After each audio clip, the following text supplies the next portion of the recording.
अस्सलाम अलैकुम दोस्तों, आप देख रहे हैं पाकिस्तान बफलो हब। आज हम बात करेंगे एक बहुत अहम मसले पर। जब भैंस अगाए की रहम अब बच्चा दानी बाहर आ जाती है।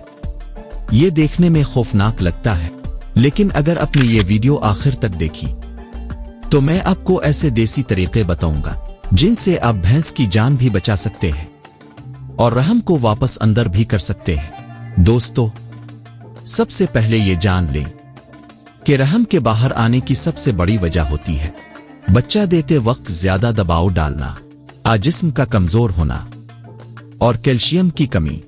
कभी कभार बच्चा देने के फौरन बाद रहम बाहर आ जाता है। इस वक्त घबराना नहीं है। सबसे पहले भैंस को सीधा खड़ा रखें। जमीन पर फिसलन नहीं होनी चाहिए, क्योंकि अगर वो गिर गई तो हालत बिगड़ सकती है। फिर साफ पानी से रहम को अच्छी तरह धोएं। अगर मुमकिन हो तो ठंडे पानी से सुखड़ाव पैदा करें। फिर किसी तजर्बाकार डॉक्टर को फौरन बुलाएं। अगर डॉक्टर देर से आए तो एक देसी टोटका याद रखें। रहम पर पुसी हुई फटकरी हल्की मिकदार में लगा दें। ये सूजन कम करेगी और रहम को सुकड़ने में मदद देगी।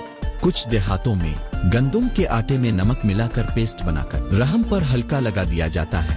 इससे इन्फेक्शन रुक जाता है और खून बहना कम हो जाता है। एक भैंस को फौरन खिली जगह पर खड़ा न करें। आराम से बांधी। दूध न दोहें जब तक रहम वापस अपनी जगह न आ जाए। 3 बाद में कैल्शियम और मिनरल वाला टॉनिक जरूर दें। दोस्तों, याद रखें, रहम का बाहर आना वक्ती मसला नहीं। अगर ध्यान न दिया जाए तो ये जानलेवा भी हो सकता है। वक्त पर इलाज, सफाई और देसी टोटके बहुत जरूरी है। अगर वीडियो मालूमाती लगी हो तो लाइक और शेयर जरूर करें, और अगर आप पाकिस्तान बफलो हब पर नए हैं तो चैनल को सब्सक्राइब कर लें।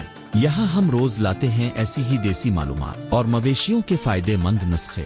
शुक्रिया दोस्तों। अल्लाह आपकी भैंसों को सेहतमंद रखे।